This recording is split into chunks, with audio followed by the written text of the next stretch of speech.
It's time, but it's also windy, so you might have to put up with some wind noise.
So WF Mason is the type of evaporator we've got.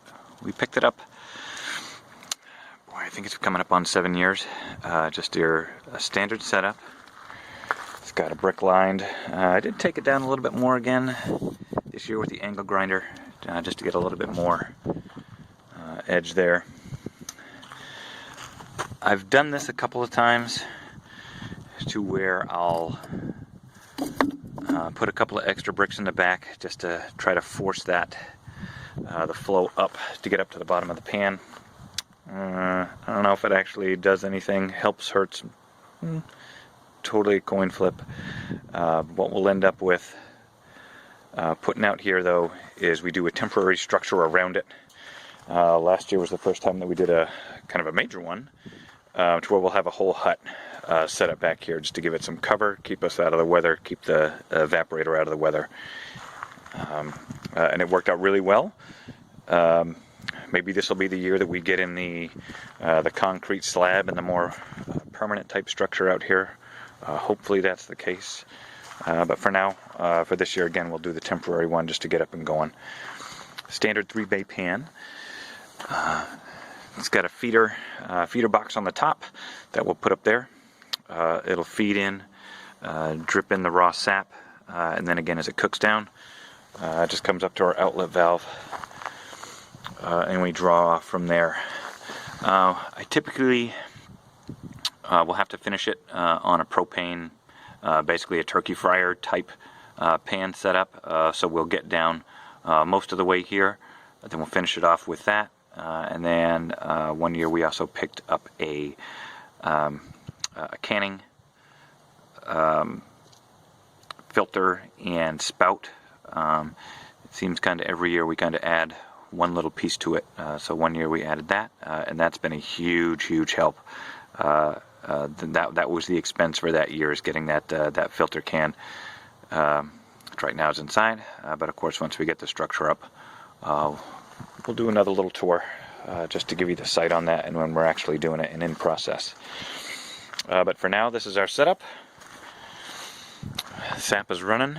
For me, it's all about time and when we've got time to do it. I work quite a bit, typically 6 days a week, so this is definitely the side hobby and the side hustle. Try to get it boil a couple of times a week. With the weather, depending on the weather, we can keep the sap that long. This is a very odd spring. They say it literally might be 70 here in another 2 days, which I'm still mostly snow covered.